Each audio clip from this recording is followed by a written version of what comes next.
Mr. President. Senator from Colorado. Thank you. I'm sorry. The President seems to have the misfortune of being out here every time I come to speak. And I regret that. I feel sorry for him, and I'm glad to be out here with my colleagues today on both sides of the aisle. We heard the senator from Mississippi refer to what he described as the greatest words of wisdom that came from Ecclesiastes. Those were words of wisdom. I think another set of great words of wisdom came from Ronald Reagan, who said, "Peace through strength." Peace through strength is what Ronald Reagan represented. I know the President last night had a less clear message to the American people. I know that he said that he was the greatest president in American history. George Washington, I think, was second on his list. For most of us in this chamber, I think we'd probably say Ronald Reagan earned a place there, even those of us who disagreed with him. And one of the reasons was that he did what he said when it came to the national security interests of the United States of America. And because we have been following that path of peace through strength in a bipartisan way, the American people have been extremely generous in their support of the Ukrainian people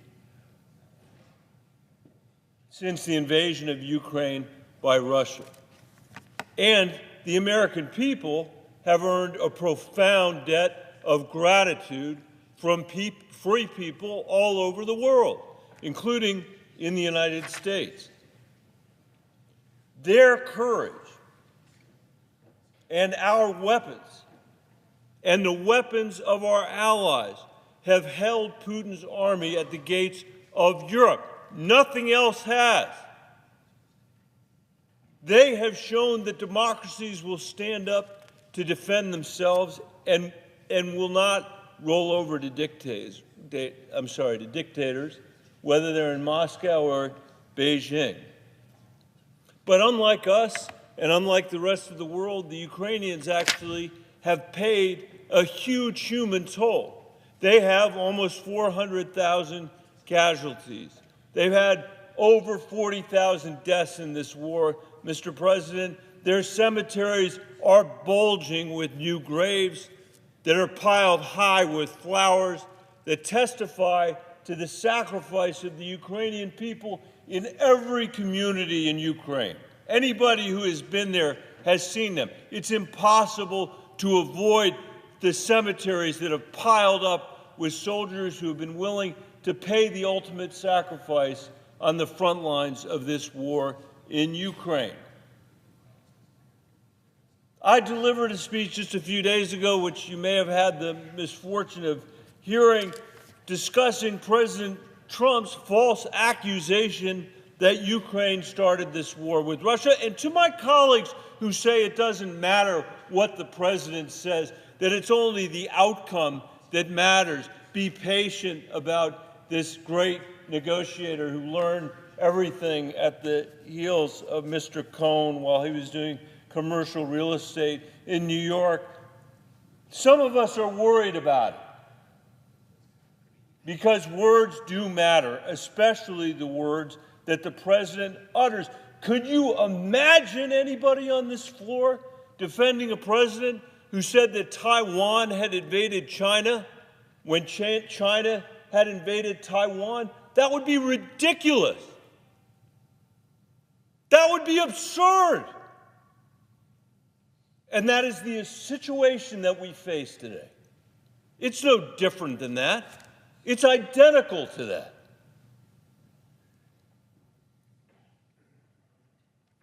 He's called President Zelensky a dictator, the freedom fighter who's leading this battle and who's left this battle after Ukraine. Ronald Reagan would turn over in his grave if he knew that the president has invited Russia to rejoin the G7, which is a group of the world's most powerful democracies that suspended Russia after Putin invaded Ukraine for the first time in 2014. By the way, are we supposed to believe that he didn't invade Ukraine then? That he was invited in somehow to Crimea? Is President Trump really fooled by the little green men that Vladimir Putin sent there? After his administration held supposed peace talks in Saudi Arabia without even decency to include Ukraine, who's had more than 400,000 casualties?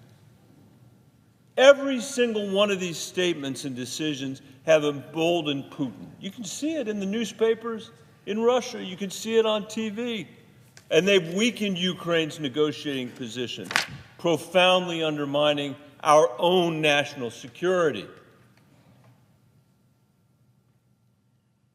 How this war ends, Mr. President, will determine whether Putin sets his sights on our NATO allies like Poland and the Baltics, whether dictators like China's Xi Jinping test our resolve by invading the neighbor, Taiwan, whether the post-World War II international order that the United States built and is today frittering away under this president's leadership remains intact, whether the United States can continue to provide the leadership on behalf of free nations all over this world and democracies all over this world that our parents and grandparents had the decency to sacrifice and build for us.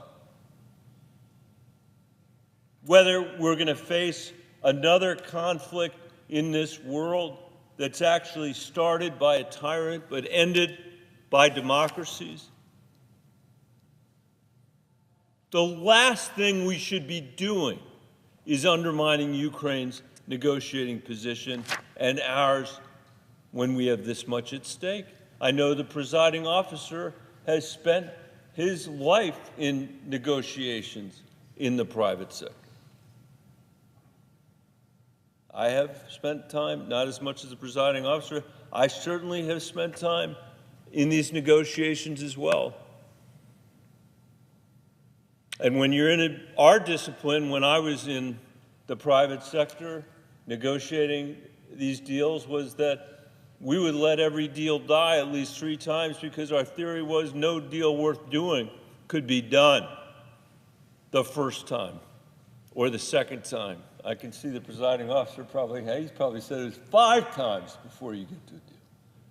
But the point is, you wouldn't undermine your own negotiating leverage when you're going into a deal. Mr. President, today, the director of the Central Intelligence Agency went on Fox News and told the world that we had shut down our intelligence sharing with Ukraine. We met, I don't know if I can say, I'm on the Intelligence Committee, let me be careful what I said. Today, the United States of America has said, we have cut off Ukraine. I don't know what anybody's doing in this chamber if they're not coming here saying, the United States of America should not be cutting off Ukraine's intelligence in midstream, in the ramp up to a negotiation. If you come out here on this floor and say it's the right thing to do, that you in the private sector would make an equivalently idiotic, compromising, self-defeating move in a negotiation like this, come and defend it out here. Come and tell us how that's peace through strength. We've shut off our offensive cyber with respect to Russia and gotten nothing back from them.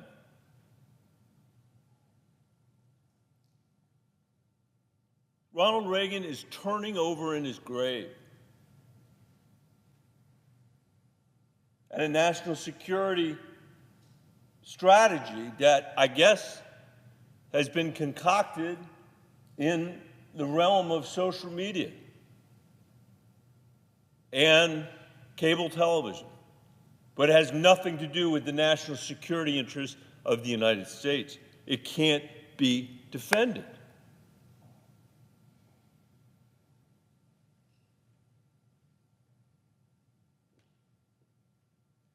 I want to also say, while I have the floor, Mr. President, and for the record, and I hope people will look it up, I have never met President Zelensky where he hasn't started the meeting by thanking the American people and ended the meeting by thanking the American people. He's done it in every meeting that I have been in. But I don't want us to lose sight of the fact that we also hold a profound debt of gratitude to him and to his soldiers and to the Ukrainian people. The president doesn't seem to understand that. The president seems to think, oh my gosh, they're doing us a favor by using our weapons. You're in tough shape. Your country's in tough shape. He stated the obvious in that embarrassing interaction in the Oval Office the other day where he couldn't even keep his temper for 5 minutes on the global stage.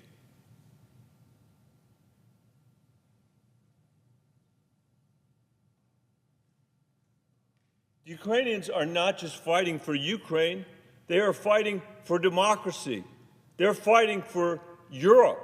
They're fighting for freedom. They're fighting for the international order that we created, that we led after the Second World War.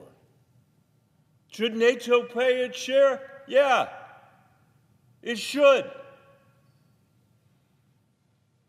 But we're not some charity case. We have benefited from the casualties that Ukraine has suffered. We have benefited from the exposure of the weakness of Putin's corrupt army. We have benefited from Xi Jinping's new knowledge that if a dictator tries to invade another country, the free world will stand together until Donald Trump became president of the United States.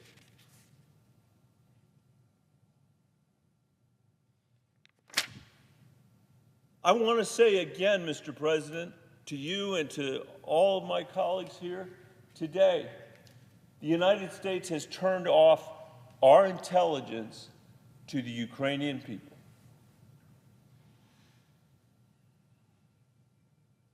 They are not in retreat.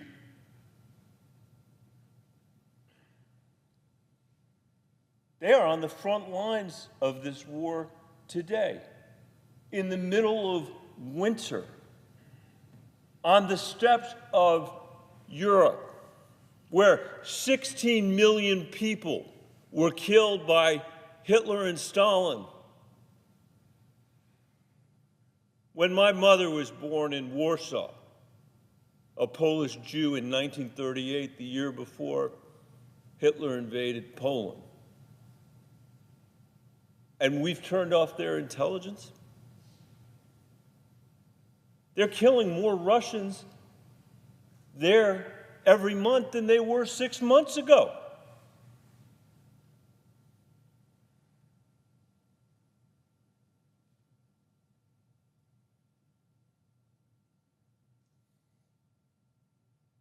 This is a catastrophe,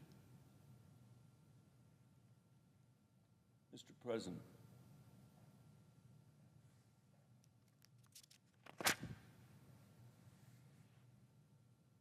So the other night when we had the budget reconciliation, I had a request for an amendment that simply would have said that it was the sense of the Senate that Russia invaded Ukraine, that Russia had started this war. I wanted to ask my colleagues just the basic question: can we agree that Russia started the war in Ukraine? That seems like a shocking question to ask. I hope every school child in America knows that that's true, yet the President of the United States has said that Ukraine started this war. And there are people around this city these days who are suggesting that Russia didn't start the war, that Ukraine started the war. And I'm not even talking about people like the new head of intelligence for the Trump administration, who's taken the view that Ukraine had what it was coming to them, who tweeted out at 11:30 the night that Putin's tanks invaded Ukraine, a peaceful country for the first time in Europe since World War II, a dictator invading a peaceful country, who took to social media to say that Ukraine had it coming to them. I'm not even saying that. I'm saying people who are unwilling to say that Russia invaded Ukraine.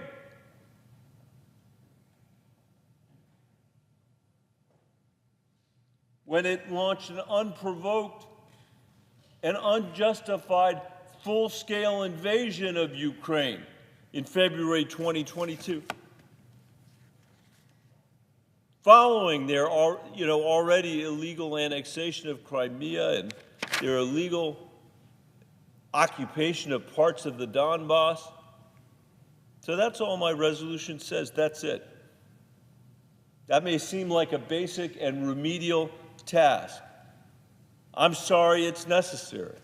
I want to remind every school child in America who started this war and whose side we're on, and what the legacy of Ronald Reagan, peace through strength, is all about. This is a measure that will not in any way disrupt the progress in negotiations. I think quite the opposite. I want us to assure ourselves that we are all clear here about who started this war. I want us to fulfill our responsibility to the American people. We're not here to repeat untruths from the Oval Office. We all have a patriotic responsibility to live up to. The President does as well. And I want us to demand that, on behalf of the American people, that the United States lead for the sake of the Ukrainian people, but for our national security and for the security of the world. That's why this is not just a matter of how worried people in NATO are. It's how worried people in Southeast Asia are, because they know if we don't get our act together here and support Ukraine, support our allies in Europe, the same thing could happen there. And China could invade Taiwan, and we could have an American president who claims he's the best president in American history, with George Washington II saying that Taiwan invaded China. I want us to avow, as Ronald Reagan proclaimed 40 years ago, that freedom is America's core and that we must never deny or forsake it. That is what we risk today, Mr. President, by withdrawing our support for Ukraine, allowing the President to promulgate falsehood after falsehood about who started this war and what's going on with this war. If we abandon Ukraine, we're going to abandon the core of who we are. So this is a simple question, Mr. President. It's not a partisan one, and the answer couldn't be clearer. So, Mr. President, I ask unanimous consent that the Senate proceed to the consideration of S-Res 114, which was submitted earlier today. Further, that the resolution be agreed to, and that the motion to reconsider be considered made and laid upon the table with no intervening action or debate. Is there an objection? Mr. President. The Republican whip. Mr. President, reserving the right to object.